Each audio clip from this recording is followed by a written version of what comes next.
pledge allegiance to the flag of the United States of America and to the republic for which it stands, one nation, under God, indivisible, with liberty and justice for all.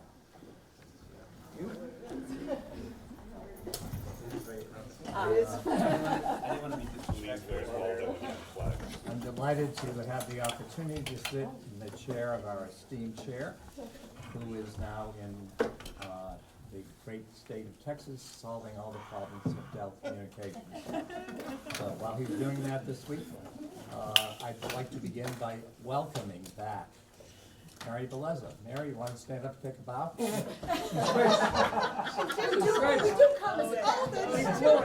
were talking. She's far away over there. Chit-chatting across the table. For those of you who don't know Mary, she was on the Burgess Elementary School Committee for years. And was it a century? No, it wasn't quite a century. Not quite a century. But she was she was the rep for several years to the Tantasqua Committee, and chose not to run for the office in Burgess, and we tried to get it around here, but we finally talked her into it. So welcome back, Mary. Thank you. Happy to have you. It's good to be back. Good. All right, we're going to start with the approval of minutes of the meeting of September 19, 2023. So moved by Christine. Is there a second? Second. Second by Mr. Goodwin. All right. Any errors or omissions? Then I'll call for the vote. All those in favor say aye. Aye. All those opposed say nay. Any abstentions? One abstention. Two? Oh, three. Who's down there? Three? Who's right down? Okay. Oh, Karen? Yep. All right. Moving on, the financial report. Mrs. Leo. All right. This is your first look for fiscal '24. We closed out the year at the last meeting. And we're pretty much where we expect ourselves to be at this point in the year. I am trying out a new format on the cover sheet. I'll be adding revenues next month, keeping in mind that not much money has come in just yet. We actually haven't received circuit breaker or rural aid, and we'll give you an update on those next month. Pretty much there's no need for any transfers, and because we're still right aligned. There's a little bit of cleanup going on, moving some staff from different line items, but overall we're in good shape. Any questions? Kristen, that was great. The financial report, it was interesting to see that. It's not something that you readily have in terms of percentages, budgets, and so forth. Thank you. All right, moving right along, we are at staff reports. Junior high school. I'll go first. I like a guy who volunteers. So, just first thing, I did put in a donation request to accept. We had our nursing office applied for a grant last year called Compassion Closet, which was intended to help us stock up on some items for clothing, shoes, mostly jackets for the winter, things that we can provide to some of our families that need assistance. But also, part of the grant was to apply to get some gift cards for gas cards and things for some of our really needy families. Obviously, the hardest part is tracking down how to determine who needs them, but we've kind of come up with a formula through guidance counselors and staff, and unfortunately, they were unable to get the grant, but Bank Hometown of Oxford actually donated two $500 checks to us to get us started. And they do have also voiced that they plan on helping us keep that going, because it's all the basics for some of our neediest families. And so I just wanted to ask to accept those checks on behalf of our nursing department so we can provide for some of our families and start putting it to use. And those two checks are from Hometown Bank of Oxford. Hometown Bank of Oxford. Do we need a motion to accept those? Yep. All right. Do we have a motion to accept two $500 checks? Yes. From Hometown Bank of Oxford. So moved. So moved from Christine. Second. Second. Second. Thank you.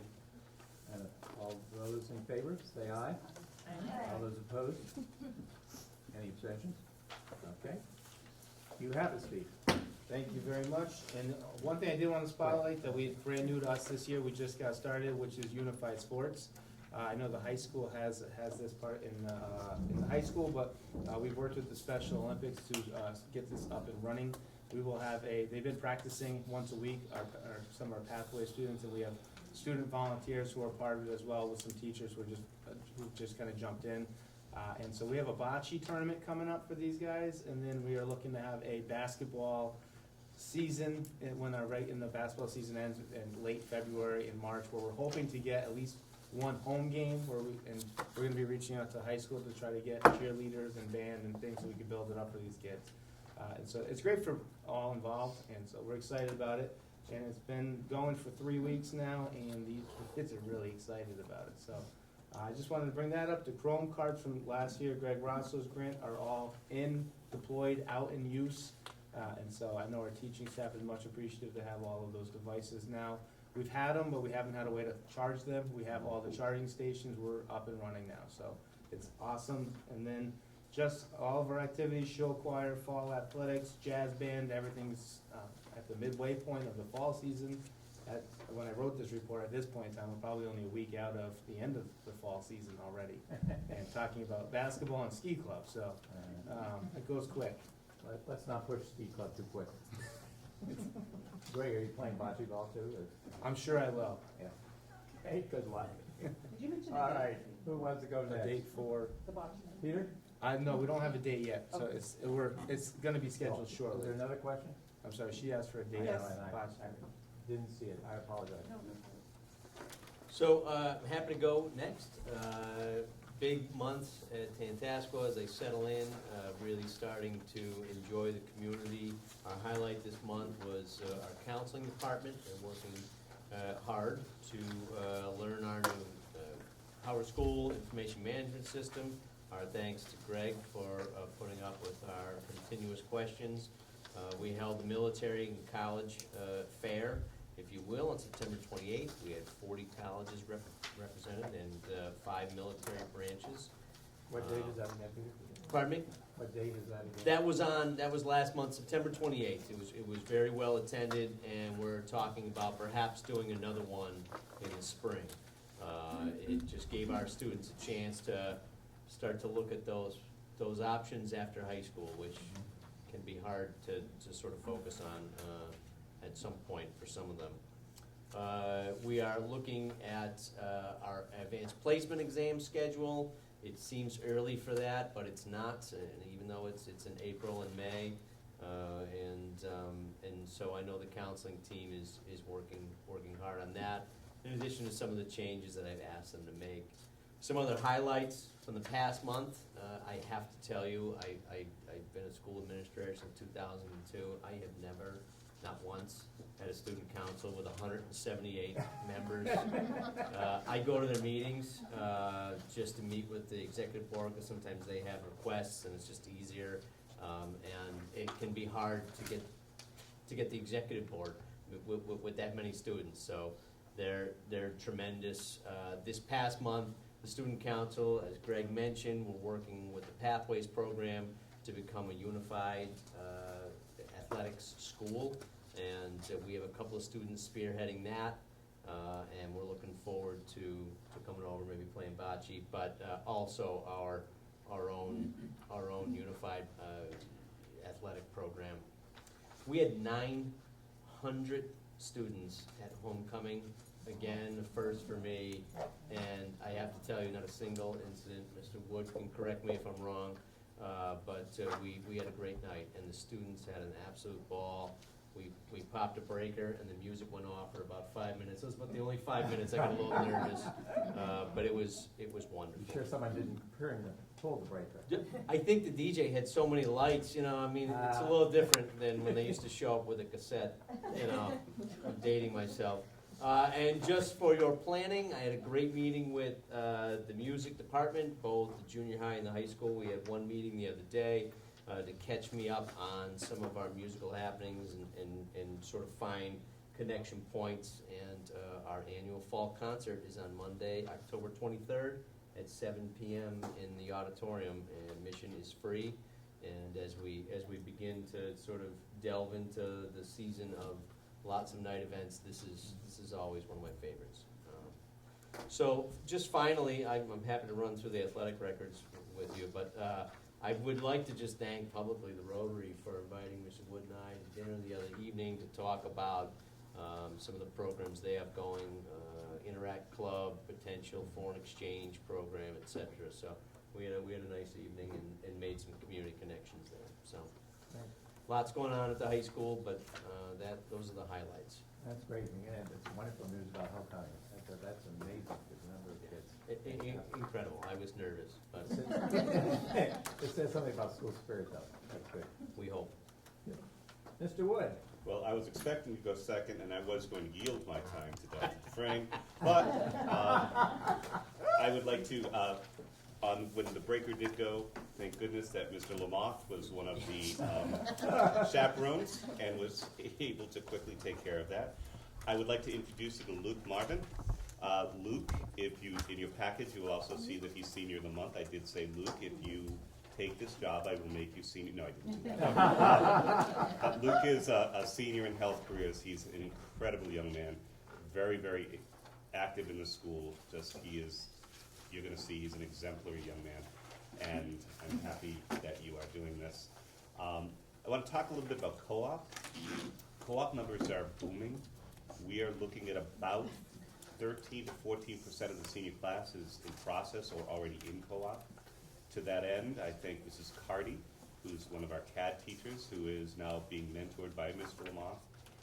So we can have two people doing it because it is a process of all the paperwork and the site visits and the Corey checks to get kids out there. And it's a great opportunity for kids. So I think that is great. I also want to shout out to Ms. Espinosa and her seniors. The 40 Chromebook carts at the high school have all been deployed, and the kids are the ones who got those up and running and out. And that was just it's amazing when you walk into a room and there's 40 Chromebooks all sitting there and all the kids are just going at it. So it has been a great start to the year. There's a lot of good stuff. Hopefully, as you read the report, you'll see. I will be sharing with you, there was a short video about the All Points North grant and our collaboration with TED and All Points. We have received, as you see, the last $20,000 out of that grant. We'll be ordering that materials and activating the trainer soon. Okay. Thank you, Mr. Wood. All right, moving right along. It's a pleasure to welcome Luke. Luke, you've got a heck of a recommendation there, so welcome to the school committee, and we look forward to hearing your reports and having you with us this year. Thank you. So in health careers, the Alzheimer's Walk, 20 plus students from health careers attended. Senior clinical at Quabog Nursing Home is upon us right now, we're at it. We're almost done with the Alzheimer's training for seniors. We take daily tests and quizzes, and filling volunteer spots to help out for the up and coming craft fair. I think that's November 4th. In CAD students are working and learning about different bridge types, materials, and designs, and constructing their own bridge models. Students come up with their bridge concept for Department of Public Works and Sturbridge, which some juniors and seniors are taking part of. In carpentry, the junior class is working upon state police barracks in Sturbridge. They're making opening between rooms. They're constructing frames and taking down frames that are not needed. So they're redoing everything in there, creating cuttings of stubs and then assembling out them correctly. The sophomores are building lockers for the same state police barracks, making 34 76 inches tall by 21 inches wide lockers for them. They're getting very involved in all the projects, and the students are learning about everything that needs to be done, problem solving there, and preparing them for the real world and what they'll see in the upcoming carpentry. IT is learning different bridge types, materials, and designs, and how they can form construction of their own bridge models. In hospitality, grades 11 and 12 are working on the food safety certification, while also running the Cornerstone Cafe services events. And grade 10 is about to start their OSHA certification training. In culinary, they're working in the kitchen at our school restaurant, the Cornerstone Cafe. The soup of the week is chicken sauce gumbo. The appetizers is bacon wraps pig in a blanket. That sounds really good. Go for that. Pulled pork and poutine. And the entree is bacon infused burger. I would love to try that too. And shrimp scampi. In business, the sophomores are working on certification of Microsoft Office, which is going to take the whole year. Juniors are learning how to run the school store. Seniors are running the school store, which is doing really well. I bought a shirt from there the other day. Students are helping out with the up-and-coming craft fair, like all the other shops. Most of the seniors getting prepared for co-op. This is for machine shop. And one of the students has made replacement handles for vices and a small metals work. That's it. A very thorough report, thank you, Luke. Any questions for Luke on the vote program? All right, thanks again, and we will move on to committee reports, budget. We have not, excuse me, have had a meeting, but we do have one November 13th at 7 p.m. To go over the central office budget, and then on January 27th at 9 a.m., we will meet to go over the rest of the budget for the 26th one. It's gonna be a good year, but 24, 25. it's gonna be a good budget year, right? Yeah. All Way right. too early to make those predictions. All right, technical. We did not have a meeting in consulting with Mr. Wood. Last time we were gonna wait for the fall program advisory, which is the 26th of October. And then I'll get some details tonight, see if we can't get a meeting scheduled in the next couple weeks. Great, thank you. Curriculum. Last night we had our first meeting. Thank you to Mr. Wood, Dr. Dufresne, Jody Baressa, and Mr. Sturgis for attending. We discussed 3 grants that have been applied for within the district, specifically for the middle school. The first one is, made some notes, investigating US history. That is a $39,200 grant, and that is it's a 45-hour PD course for teachers that will begin in February, throughout the spring and June, and that is to, due to the change in the 8th grade civics test, we're not sure if it's replacing the project-based that we've been talking about, I think, for about 5 years now. The content is robust, and there is a practice test this year. The next one is an exciting one. It's regarding the cell phone use in the junior high. And it's Yonder is the company, and that is a $15,000 grant, and that's to help with students keeping focused while they're in school. So they're not texting each other and meeting each other in the bathroom, which is kind of happening. Each student will have a pouch. They put their device in it, their AirPods included. It magnetically closes. When they pass through the doors at the end of the day, it will open the pouch, and the bag will not go home with students, and then they have their devices. Of course, if students are on 504s or need them for other things, they can get unlocked in the office, the nurse's office, or counseling. That hopefully will roll out in November. Is it the week after Veterans Day? The 5-day week after Veterans Day, Okay. yes. So that sounds like a really good one. And the last one we're waiting on is digital literacy and computer science. And that is over $40,000, that grant. So that is a certificate for grades 5 to 12 educators, but it's for the middle school that was applied for. Currently, our computer science is multi-level instruction within one class. So this aligns with the AP course for computer science. So hopefully it will draw more kids in, a lot of coding, get us moving in the right direction and get more students involved in that field. And our next meeting is December 11th at 6, and we discussed putting scholarship process and guidance regarding parent accessibility, student accessibility, ease of access, our program of studies, and an update on the Yonder. Okay, Thank you so much. thank you. Great news about those grants. Yes. Moving right along into bylaw and policy. Michelle, Yes. do you want to take the all the policies at this point, or do you want to wait till further on the agenda? I think we can crank right through them. Okay, let's try. All right, I'm gonna crank right through them. First, unfinished business. There are 7 policies listed there. None of them have changed since first reading, not a single change. And on that basis, we ask that the committee move to amend and adopt all 7 on second reading. Okay, If there's no objection, call for a vote. All those in favor of accepting the policies on second reading, say aye. Aye. All those opposed? So, Next, we have 6 policies under new business. I'll talk about them individually and then ask for one motion. First policy, GBEB, staff conduct. You'll see that we took out a bit of our existing policy. One to conform more directly with what MASC has, but quite frankly, because the language that we deleted really, not only is the language obvious, but it seems to be a random and incomplete list of what we might consider to be staff responsibilities. So rather than list a few and not all, we have elected to take out numbers 1 through 5 and stick with more general language above, which dictates that all staff members will be abiding by the laws of the state, the policies of the school committee, and the regulations designed to implement them. Next, we have policy GBEBC, gifts to and solicitations by staff.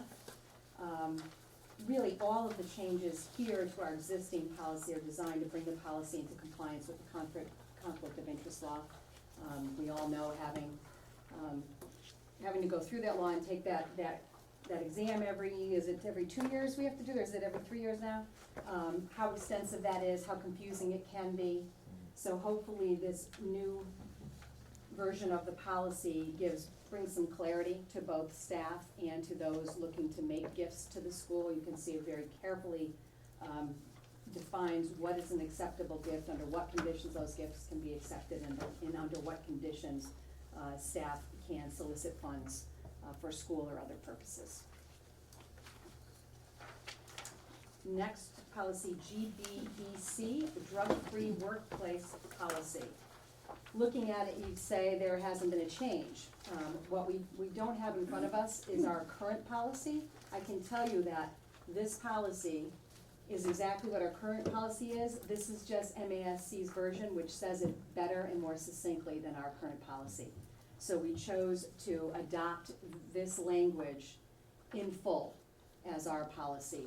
There are no changes substantively to our current policy. It's just a better explanation and more detailed explanation of what we already provide.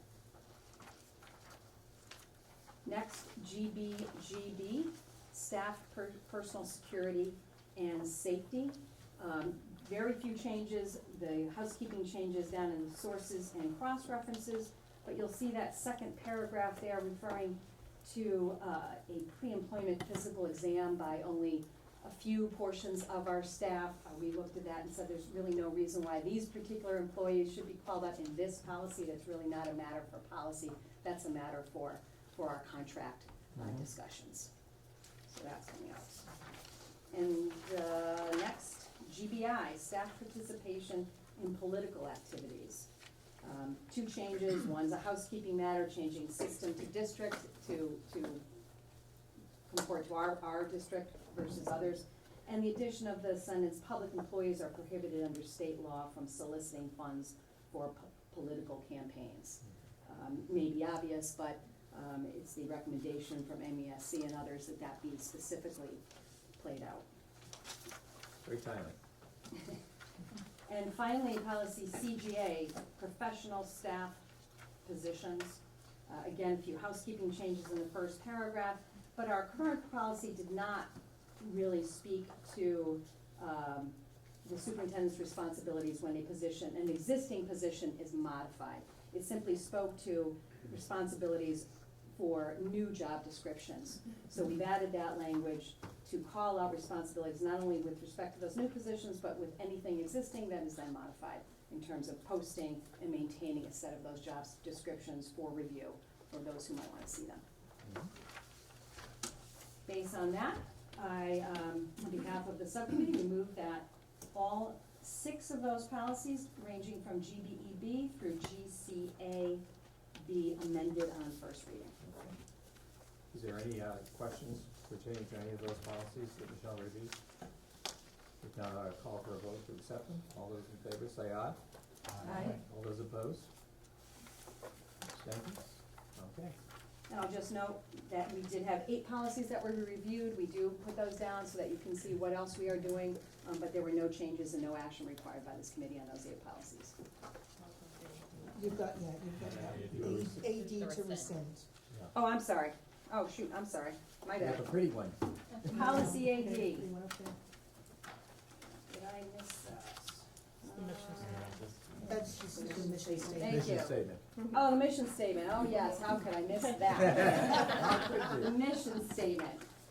So we did have quite a discussion on this, and we decided as a group that the mission statement is not a policy and does not belong here. Where it really belongs is as a very clear and obvious statement in our handbook and in our other school materials for the benefits of parents, staff, everybody. But to have it here was simply the wrong place. And our current policy didn't even speak to what our current mission statement is. As that mission statement may change over the years, we don't want to be in a position of having to go back to our policies and constantly revise.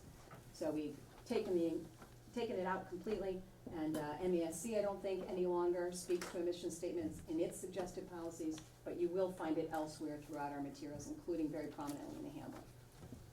Okay, then we will, there's a motion to obviously rescind. rescind it. Mission statement, policy AD. Is there any objections? If not, I'll call for the vote. All those in favor say aye. Aye. All those opposed?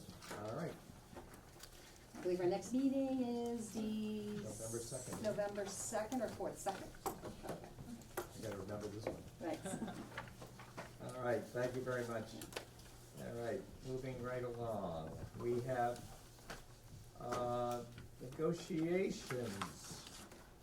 We haven't had a meeting yet? Okay, that was quick. Mhm. Building and physical plans. We haven't had a meeting, but, after discussions with Deb Boyd and, Kristen, we are looking to probably put something together for December, January. Okay, great, thank you very much. All right, that takes care of our committee reports, and we're moving right into communications. You just have a couple of things in there. Last month, we handed out the subcommittees, and then we broke to have you all vote chairs, so that's just the final document, and the committees you are on with the chair. And FYI, just a week or so ago, 2 weeks, we've already received our E&D certification, so we put the copy there. That is about 4.3% of budget with a maximum allowance of 5%, so I think we are in line with where we should be, and no surprises when we close the books out. It's a little bit earlier than we've gotten in the past, but you officially have to have that certification before you can take any votes to spend any of it toward our next budget, which is what we do each March, so good to have that all taken care of. And it's good to have a healthy one. It is. All right, moving right into the main event, which is the superintendent's report, MCAS results. And I believe Jody's doing that. Yes. Yep. So in your packet, I didn't realize it was big screenshots, I thought it was double pane, but that's okay, you just got a lot of paper in your packet as a result. I did, for the first time, cut it down quite a bit. When I was getting to slide 30, I'm like, oh, we gotta tailor this down, it's just not gonna work. So How many I'm trees hopeful that not to bore you with too many outstanding numbers. They are good though in many results. So the first page certainly just gives you an overview of what MCAS is all about. We know it does paint a clearer picture of readiness for students in whatever grade level they're attempting to move towards. I would like to note that for junior and junior high, 7th and 8th grade, they have been testing with the new the new 2.0 since 2017. However, the high school started in 2019. All schools got truncated in 2021, which does impact accountability. So for the first time, you're going to see accountability data in your report that we have not had since 2019, okay? But for most schools, we're actually now starting to see 3-year trends, so we can start making some nice adaptations to curriculum and interventions for students and really target some instruction, okay? The second page here, if you could just put this aside for you, because I'm going to reference these tables on the third page for you, but it's all about the numbers. So there's very few information on normative data. We call normative data as how we put schools in these buckets, in these norms. Okay, there are 3 buckets. So I'm looking down at the bottom right here. Okay, oops, sorry. Down bottom left-hand corner. Okay, the way the accountability is stated is schools are classified by 3 buckets of testing. So if you look at the junior high, they test both 7th and 8th grade. You need to understand that 7th and 8th grade is categorized in this K to 8 group. So our elementary schools in our district and our junior high are in the same bucket. This is about 1,100 schools in the state. I found that fascinating this year. So that is our biggest bucket. Our next bucket is schools serving a combination of K to 12. We have about, what they mentioned is about 100 schools that we're not in that bucket. And then our last bucket is the 9 to 12, which is our high school and vocational school, where they only test grade 10. So do you see the 3 buckets? So I'm gonna refer to the other 2 on the, so I've looked at the top left, I've looked at the bottom left, and now we're gonna look at the next page, because now this starts to make sense. On the junior high page of accountability, it's the first time we've seen this table in 3 years, okay? Actually, since 2019.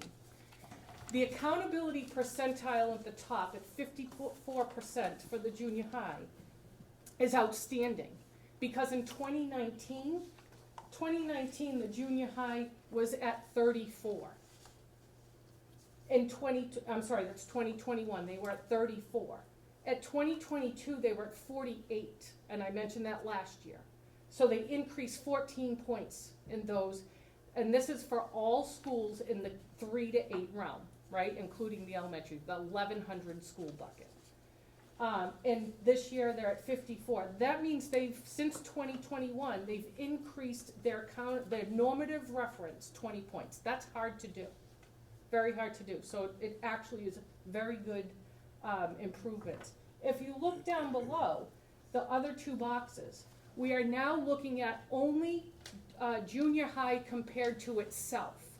That's called a criterion reference data point. So we are comparing junior high to junior high last year, okay? And how we get those data points is how whether or not junior high is actually meeting their targets with student populations, okay? In this graph, in this table, there are many elements. And there are many ways to get these total points of a criterion reference of, it's hard for me to read, is 46, is it?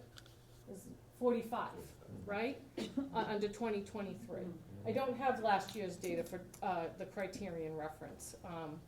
It was probably relatively close because they were meeting the targets last year as well, okay? So what this means, now we're looking at student populations. We're looking at all students as compared to the lowest performing students. Lowest performing students is about, it changes every year because it's the lowest 25%. And students have to be in the school for 2 years in a row to be considered part of this lowest performing group. It's also a double dip. You'll see that lowest performing students are 50% of this accountability. And all students are 50%. So what the DESE wants you to do is truly focus on this lowest performing student population. And then every year as you move kids up out of the lowest population, new ones arise, right? So you're always changing that newest population. Based on those targets, we want to get 3 out of 4 points. That's our target area in any of these. So if you look at the achievement, if you look at English language arts, 2 out of 4 points for all students, 1 out of 4 points for lowest performing. Our target is 3 out of 4 points in all of these categories and all of these elements, okay? So you can see, speaking with Greg, ELA is low for lowest performing. I would target a lot of students, the lowest performing group in that, and look at the deficits, the skill deficit, and start teaching to those skills, right? So that's how we're going to pull up lowest performing. If we pull up lowest performing students, we will pull up all students. So the idea is to crush the floor to the ceiling. So we gotta keep, the ceiling's here, we gotta keep lifting the floor to the ceiling, so to close that achievement gap, okay? We haven't had this data in past years, so the fact that they're actually showing it year to year, now we can improve on those, that population of kids, or in general. So, they break down accountability into not only all students and lowest performing students. In each of those populations, there are 3 ways to get total points. Achievement, which you know, growth, which we've spoken about, and then lastly is in junior high is chronic absenteeism. It's in all schools actually, but only chronic absenteeism is considered the 10% additional category. There's a whole formula, but as you can see down at the bottom, they get the points from one side, the points from the other, and they average them together to get the total accountability of 45%. Which, if you go back to the 3rd page, in the top, here we go, in the top right-hand corner over here, based on whether or not they are meeting targets, we'll let them know how many points they get. So they are either improved, where mostly no change is 1, improved below target is 2. Do you see how they're getting the 3 out of 4 points? Right? Now, we can look at this far more detailed. This is the big picture. This is the big picture for everyone. This is what all schools like to examine. But then, unless you're a number cruncher, you're sitting here saying, okay, how do I address these 2s and 3s and 1s? I would then say, and I'm just going to jump because I'm going to just look at junior high at the moment. Junior high, this is the detailed report. So the detailed report for the junior high says that according to the targets, we want to see path forward. Path forward says that we are greater now, our targets are greater now in 23 than they were in 19. Okay, so path forward says we are greater now than we were pre-pandemic. Recovery path says we were higher in 19, right? And than we are now in 23. That make sense? So this is a year-to-year comparison for junior high. Now, it also shows you that the achievement level is about, for all students, about upper 400s. The state, we are still faring higher than the state in that achievement level. Where the state at this point for ELA is 494, and for math is 493. So our achievement at Tantasqua Junior High is still higher than the state. The idea is to get it over 500. That's our target. Okay? And the way we get it over 500 is moving populations of kids to that next target. Okay? Now, so junior high has all of the accountability markers because they've been testing longer. They have students who test 2 years in a row. All right? So all of the targets are in the junior high accountability. Any questions? I mean, I can go through all the numbers, but you can see them as well, right? You can see what is different from last year, what is increased. We certainly want positive numbers. We want people on the path, we want our lines on a path forward, okay? But ultimately, what we don't want to see is recovery path decline. Those are going to be areas that we need to focus on, recovery path declines, for any of the content areas. So I give it to you for math, ELA, and science.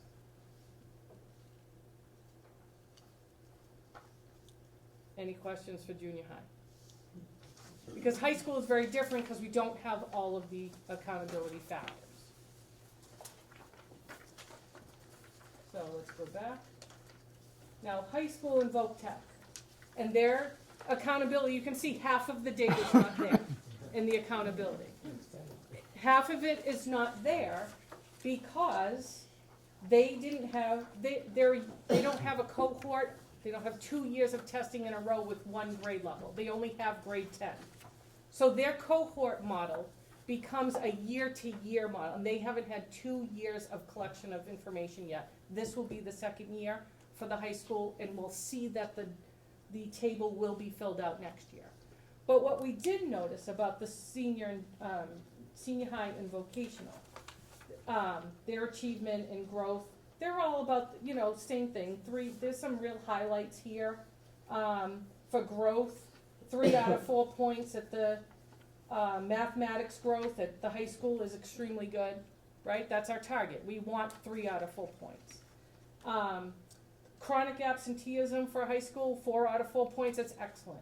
What you will notice in this table is that the advanced coursework, 0 out of 4 points for the high school. We found that is odd, right? But you look at the technical. What does that category mean? Yes, I'm gonna explain. Okay. So if you look at the technical piece, they're 2 out of 4 points. So we dove deeper. We're like, this is odd. We know students in our high school take AP coursework. That's what it is. We're thinking, and we're looking into it now, that it truly is a coding problem in our student information system. So the DESE gives us a list of courses with a particular code. And we think that those courses, because Mark actually went through the course list and identified what we are actually offering our students, and now looking into the SIS system to see if it is coded properly. There are vocational trades or vocational coursework that the kids are taking vocation. Those are coded correctly. So we know we have this factor, we just don't know why the 0 points. And we hope that in our investigation, we're going to see changes in that next year just because of coding it properly. So, but that's 10% of accountability. For us not to get 0 points when we know we're offering those courses just seemed pretty odd to us. So, but the same categories will apply. They'll have, their lowest performing students after a year-to-year cohort, and then we'll be able to target some students that way as well.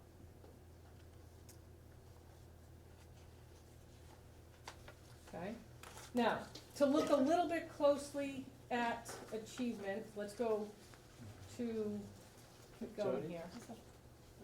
Let's go to senior high. Quick Yeah. question on that Mhm. last one, Sure. on the senior high, just what were when you asked me Yeah. the 4-year cohort graduation rate and the annual dropout rate? Yeah. Those were zeros also. Senior high, 4-year. Yeah. Oh, I didn't even notice that one either. So we have to look at these targets, those are zeros too, we didn't even look at that We one. should've gotten points for those. Right. Yeah, and I Look think, at the I think code. the senior high, I think was like 1.3. I mean, that has substantially changed. Yeah. Exactly, Yeah. exactly. So, and I think that's part of it, and I'm gonna tap on Kristen's expertise as we move forward on this, because the one thing, not to interrupt Jody, but, That's okay. so we've identified all the courses that we offer, like AP Calc, AV, AP Calc B and C, we offer those. We've looked at VHS, all of the, even in some of the trigonometry classes, things like that, all fit into what their advanced coursework looks like. On the tech side, a kid on co-op, or a kid who is enrolled in a Chapter 74 program that meets the criterion for articulated credit, which is actually every kid in tech with the exception of electrical, because that articulation agreement is with the Board of Electrical Examiners. So we've got to kind of figure out why those are not there. And again, the dropout rate, graduation rates are both 97, 98%. And the dropout rate, like I said, is 1.3 and I think 0.6%. So those numbers should be higher. I did ask, and if they are coded correctly in IPASS and also in PowerSchool. So I'm not trying to figure out how that goes. So Kristen, that if you can, I've already been asking about it. yeah, I'm sure. So Yeah. And remember, 0 points means that it declined. It doesn't mean that it's not happening. It declined from last year, right? So. But we gave up points. Yeah, we gave up Yeah. points. which will then make the comparison next year look ridiculous Yes. if we do get points in those Correct. categories. Correct. Right, it'll be skewed. Yeah, it'll be skewed, but I'd rather know it the first year, seeing the criterion reference, the accountability, so that we can correct it for the future, right? So, and this is the first time we're seeing it for the senior vocational schools, so. Jody, when you get information with regard to why, Sure. can you share that with the committee? Absolutely. Follow up with us? Yep. Okay, thank you. Yep. Did you have a question? No. Okay, so that's accountability, complex as it may be, but it tells us quite a bit, especially if we dive deeper into the target, the year-to-year target setting.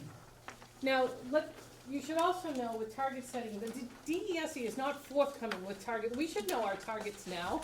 We often don't get our targets until after the first of the year. I believe last year, we got targets in March, so we need to know some information a little bit sooner than March because we test in April, right? So it's not a lot of time.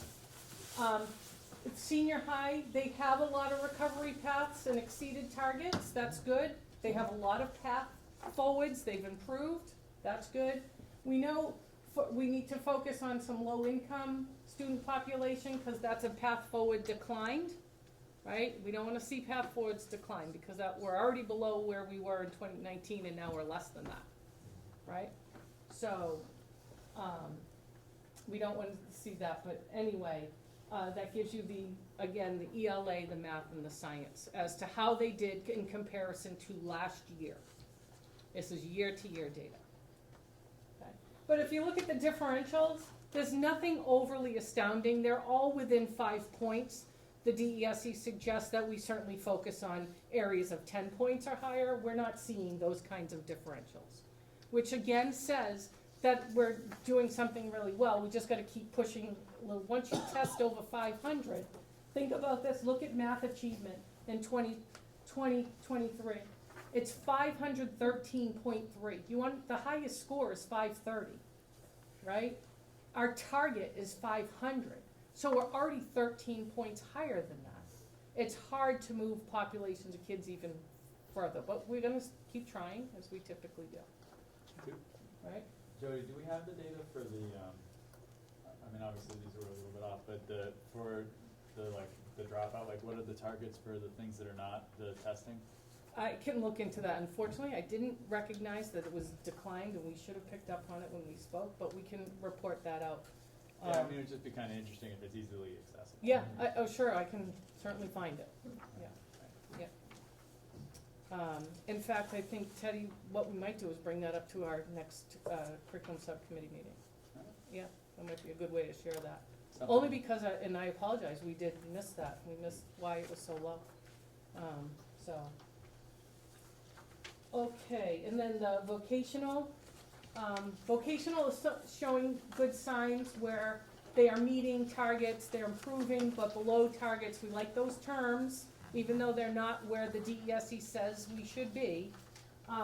There is certainly movement in the right direction for vocational.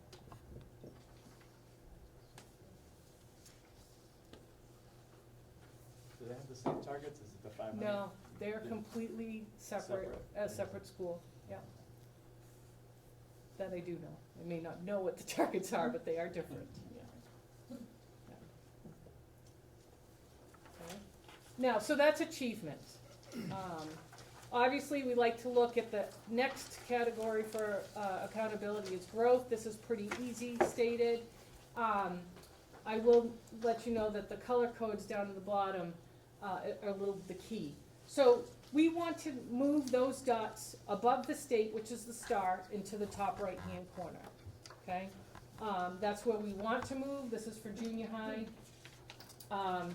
The yellow, the all students is about a 44 SGP, which we want to target around 50. 50, it's right in the nice center column, but it could be more to the right for growth. For grade 7, it's about 45, that's the green, and then grade 8 is the same color as the red, it's 44, so that's why it's hidden. That's why you don't see 3 dots, it's just hidden in there. What's SGP? Student growth percentile. Okay, I guess that makes sense. Yeah, student growth. So math in the junior high is showing a nice trend forward. I will tell you that the red and green colors here, which are the first two keys, they should be reversed. I'm astounded that these reports that we get them are not consistent, but it isn't, and I didn't pick up on that. So all grades is really green in the middle. And grade 7 should be red down below. Do you see the 3 dots? So it's 7, all, and 8. When I was looking at it, even for this meeting today, I was just like, that just does not look right. But all grades is in the middle, and the 7th and 8th are on either side. But it is moving in the right direction. The trajectory looks good. For senior high, again, only one grade level testing. Their student growth is low. It's 35. It should, again, target is about 50 for ELA. Well, that's not showing that. No. Oh, I'm on vocational. Sorry, I'm on the wrong page. That's right. That's about 45, this growth, the green dot. And then for math is at 52. So nice healthy areas, but we know we can improve growth just that much better. For vocational, this is the right page now. 35 is its SGP for grade 10, and then 48 for math for ELA, for SGP. So ELA, and I'll tell you where our, we need to put some efforts for ELA is strictly writing.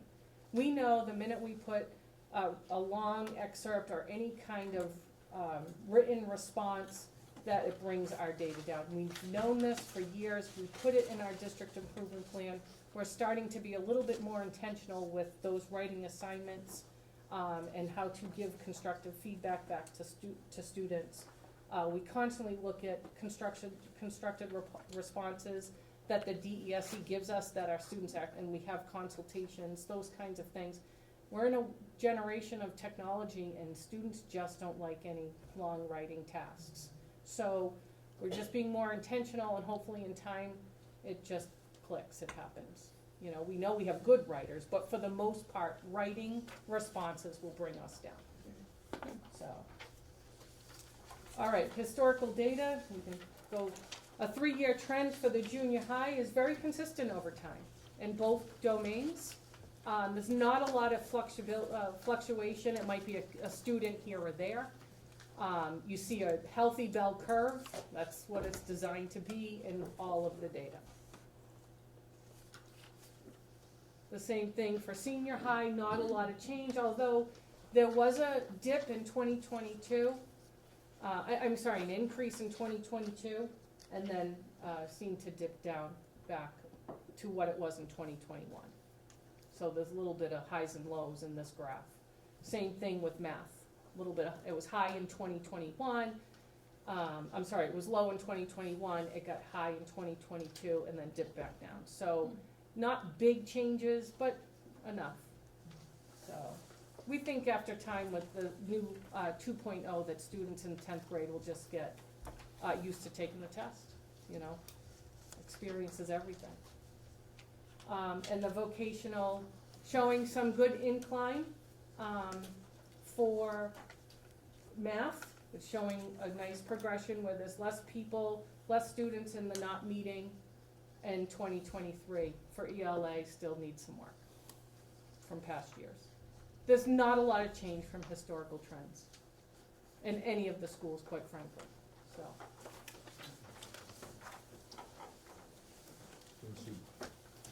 Are there any questions? Bill, that's your slide. I made it for you. Thank you. And we did want to turn briefly, or at least ask the principals if they have comments, specifically plans. And improvement areas. They Yes. certainly have some targets and improvement areas. They have worked on their improvement areas. And Can I ask a question? Question here. So for the issue where there's data that was either not coded properly or there may be fixes, is that something where scores get retroactively updated, or is it the scores are in and we just have to fix it for next time? Yeah, there is a period of time where discrepancy reporting happens over the summer for MCAS. Unfortunately, unless we really know there's a informational problem, it's hard to target that, so it's more for student data, but yeah, we're gonna have to build up from what we have at this point. Thank you. Right, I don't know, oh, we have some more questions, Danielle? Looking at the trends for low-income students in the declining area in growth and achievement, what can we do to, close that achievement gap?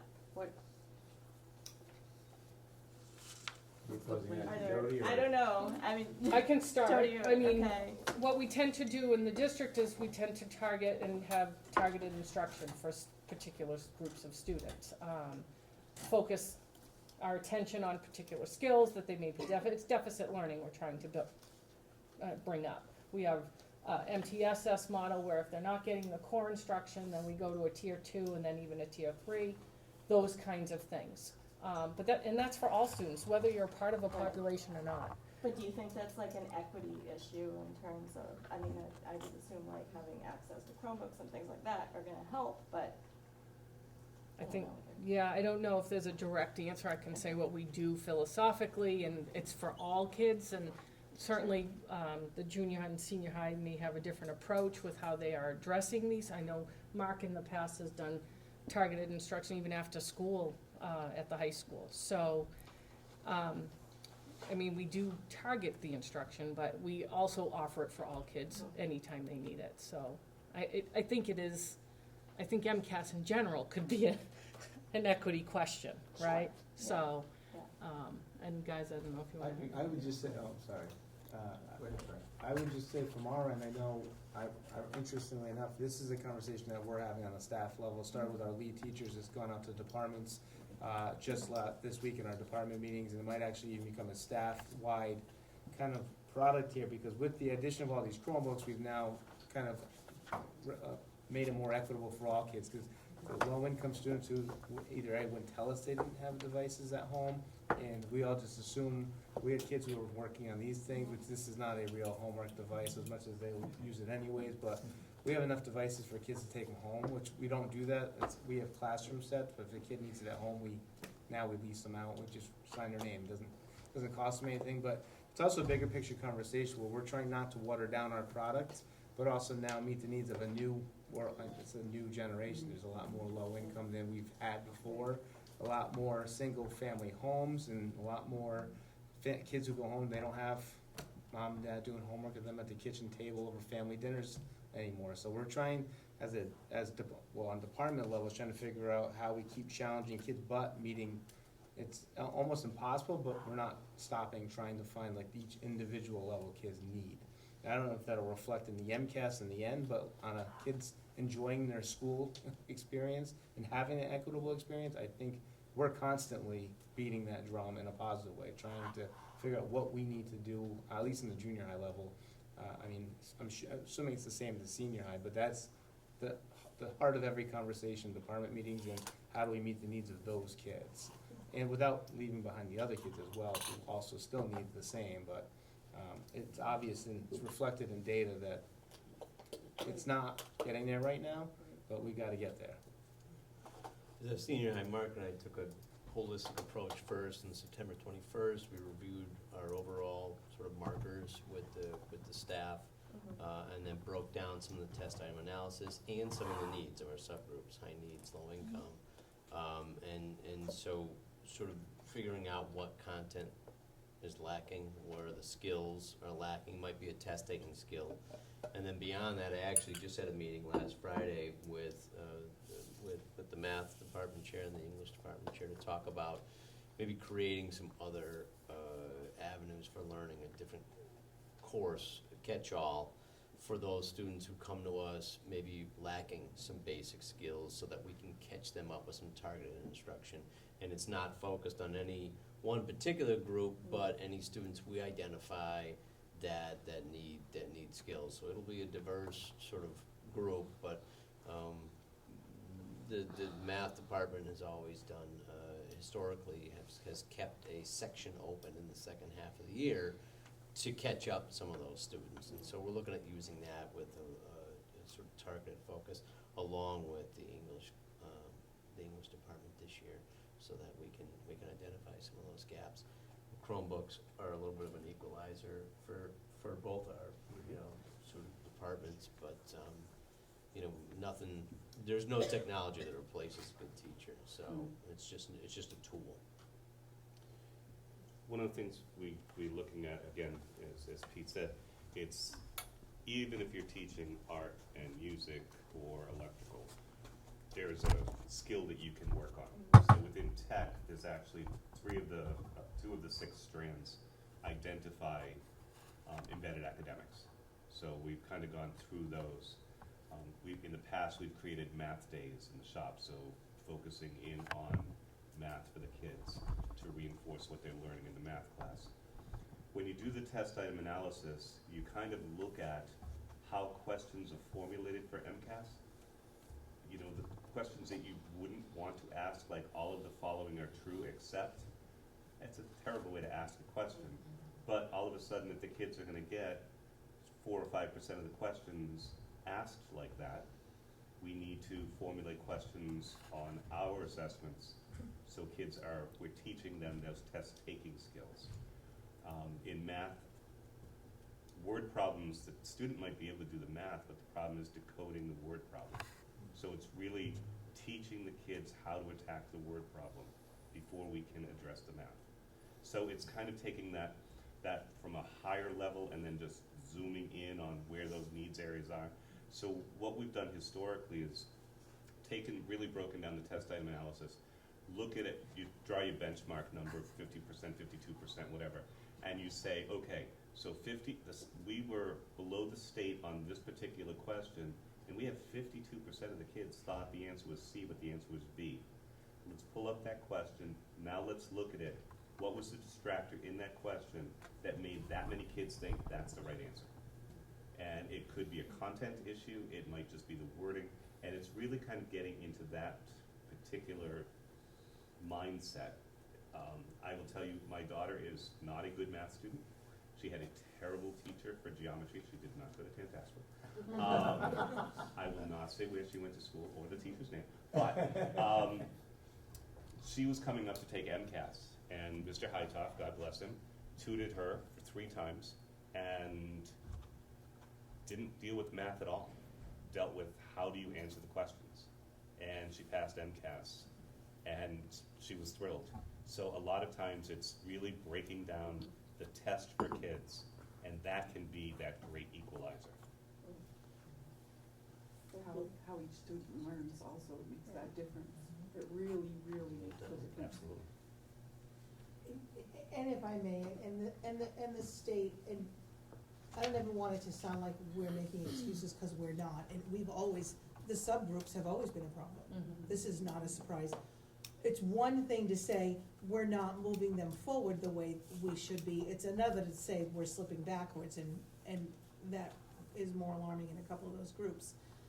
But Desi did make it a point overall from a state perspective as well as here, is try and reinforce that this 10th grade class is the one that had the most impact from the pandemic and the least amount of time to recover before they hit the 10th grade and really have to take it. So we keep that in mind, but we weren't where we wanted to be back in 2019. So we've got work to do, and we've got the conversations going on. Any other questions? Go ahead, Mary. Yeah, I'm curious, since writing has been a struggle for a long time, is there any discussion about maybe going back to a more traditional way of teaching grammar at any level in the schools, to maybe teach kids a proper sentence structure or something like that? I don't know, because my kids are kind of out of it, but it seems to me it should at least be a conversation. Well, we're having conversations, we're actually even doing book studies out there as to what is the, most current, I'm gonna actually get the title of the book for you. But Because there is this battle constantly, should we go back to digraphing sentences and, right? So there's always the pendulum swing and the war going on between both sides. Right now, I have to adhere to the curriculum frameworks. There isn't anything in there to say that we have to, right? We have curriculum out there where there are writing tools, and we put writing tools in place. But writing is just not in the frameworks, K to 12. It just isn't as clear as it was. You need to know a noun by this time and a verb by this time, and then whatever compound sentences, whatever the development is. So we are having those discussions as PD type conversations to be able to put more intentions behind how we're instructing our students. In the high school, I don't believe they have those English grammar books anymore where you did digraph sentences. So I don't know if we'll have the push to go that direction, but we are having conversations. But I do want to say, like, in the lit comp classes, which the students take, all students take at least 2 years of that prior to MCAS, that is being taught, composition is being taught. I don't think it's a question in a lot of cases of cognitively being able to understand the writing or being able to do the writing. It's more of an effort, because writing is a lot of work, and a lot of times kids don't want to do a lot of work. And even though you can graph out with them, this question is asking you for 3 separate things as you go through it. Here's 1, here's 2, here's 3. Make sure when you answer all 3 parts. They kind of wuss out after the first one because they've had enough in writing. And that's unfortunately the reality of teenagers these days, is where we were when we were kids. Yeah, well, I feel like that's kind of a. There's a book out there that's very catchy. It's called The Writing Revolution, and it really does have a nice blending scope and sequence behind it, and teachers are really diving into that philosophy at the moment. Right. But, it's not certainly changing our practice at this current time, but we are trying to be far more intentional as schools have writing goals and they are putting writing tasks in place 3 times a year and then correcting the work and conferencing. So, yeah, I don't know. And let's just be honest, too. It's the time that it takes for writing in the course of a school day. You need more than a half hour of a writing block to be a true writer, right? And that's what Mark's saying. I think effort is key, but time is the other. Yeah. Plus technology, despite the fact that it's been, very positive, it's contributed to a demise in writing. Email and so forth, and abbreviated terminology. It's very different than when I was a kid 2 centuries ago. And that's another statement too, when you think about it, how teenagers are now. Is it something we should be focusing on more on the earlier educational level for students? Because I know with my child, she had trouble with a lot of the, suffixes, suffixes, that kind of stuff. And Mrs. Hood specifically came out and got this one program to put and focus her mind and get her working on that specific, and it wasn't for the whole other class, but she worked with her to get that way, and now she's a superb writer, and it made her love English now, because she didn't before, because she couldn't understand how to conjugate a verb and how to do all this, and I didn't know how to have her with it either, because I was horrible myself. So I don't know, is it an earlier educational? Well, it's a whole continuum. It's a We continuum. have the same conversations at the element, Yeah. and we are fighting uphill battles, and we're just gonna keep on fighting them, but Yeah. yeah, we look at it as the whole. There, certainly look at the elementary pockets. We absolutely are in a culture where we're literally fighting against a culture in general that does not have the respect for writing that we did And writing today is decades more. ago. I won't say centuries. Yeah. And writing today is more of responding to text, not just free write, where, the free write generation is really what's missing, There's not a lot of creativity when you're responding to text constantly, right? So And the integrated approach may not be the best method, but because of time, it's the only method we have at the moment, you know, so. And again, if you look at the test item analysis at both the high school and the both school, where you see the writing samples is where you see the biggest discrepancy between the stakeholders. Yeah. So that's an area we have to address Yeah. and look at, because you gotta know how to write. Mhm. And it's just funny when you look at the questions, and that's the problem. Yeah. That's the writing is just where we've gotta work. Any other questions? I think this has been a good opportunity for exchange of views, and Jody, thank you very much for doing this. It's good to see the committee getting involved in that sort of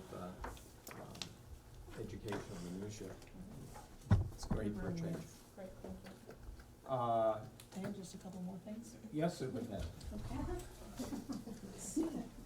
So, just some really just quick reminders. I want to follow up a little bit on Mark's comment about the TED Foundation and the solar project that they helped with.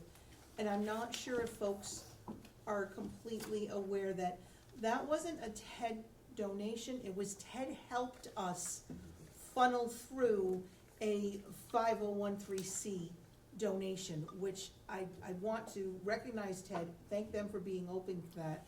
They're also, I had a meeting recently with one of the TED board members who, is very much looking for more TED volunteers to get involved in the organization, so that's my plug for them. I also said we might put it on the one official social media page that we have in the district.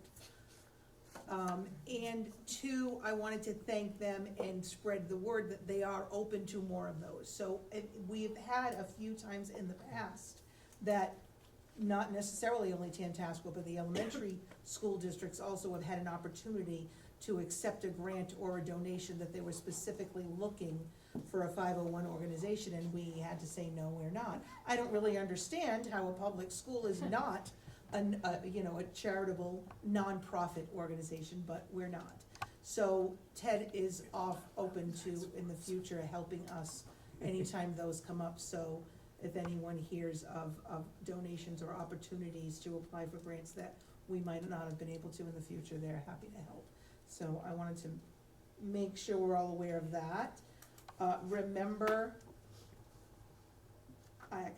Dr. Dufresne did not mention we have the concert coming up soon, but before we meet again, we will also have the school play, which is the 10th and the 11th. I do believe, and we may need to follow up with the producer, that the intention was to allow veterans who attend on Veterans Day in for free. So that's Saturday the 11th, and it is Peter and the Starcatcher, right? Yes. Which is actually the non-musical play, but yet this one's musical, so. Remember, our November meeting is not before Thanksgiving this year, it's on Wednesday, the 29th, and that will be with the joint meeting first. And I actually am really glad we rolled up the MCAS, because for the past couple of years, we have put MCAS in November, and it is just buried amongst the joint meeting, and let me get out of here before Thanksgiving, and so that, it is great that we were able to pull that up forward. So much for turkey. Exactly. The joint MASS and MASC conference is coming up the 8th through the 10th of November. I know Mr. Haggerty, I know Miss Randall is going to at least some of it. I don't know if it's too late to register, but if anybody has interest, let us know and we will help you register. And then finally, the principals might shoot me for it, but the website is coming along. As I told the principals at this point in time, the individual school pages are what they want them to be, because one of the pluses to the new website is that there is more local control, so that the local schools can put things on that in the past you'd have to go through hoops or get permission. So when there were a couple of pages that were looking sort of blank, or the calendars weren't filled, I was like, you are what your website is. I think the Tantasqua ones are actually looking pretty good, but I welcome you all to give us feedback if there is something that you think. A is incorrect, because there are absolutely still things out there that either rolled over incorrectly or was incorrect data on the old website. So if you see it, don't hesitate, you're not a bother at all to shoot me or the principals, I saw this and that needs to be updated. We're happy to do that, or if there's something that you think would be easy enough to put up there and is not, let us know. That's it, Anything else, Superintendent? that's it. Okay. Then, it's time for public access. Do we have anything from the public? All right, then we will move to the open forum for the good of the order. Does anyone have anything they want to contribute? No? So much for the good of the order. Then I would accept a motion for adjournment. Second. All right, thank you very much. All those in favor, say aye. Aye. All those opposed? We are adjourned. Be back for a new big meeting. 7:16. One more I totally forgot. Sorry, no, it's okay. Football game. Dr. Dufresne? Football game? Is it on Thanksgiving morning? It is on Thanksgiving morning. So, My we'll be on best Thanksgiving morning. belated effort. It is home. It is home against Shepherd Hill. Yes. Stay So- tuned for the next time we host Thanksgiving on Then we the will night see. before. At this point in time, the decision has been made, it is Thanksgiving morning, home. Anyone who wants tickets, touch base with me a week or so before, we'll make sure we get a handful of them at central office, and we'll get them to you.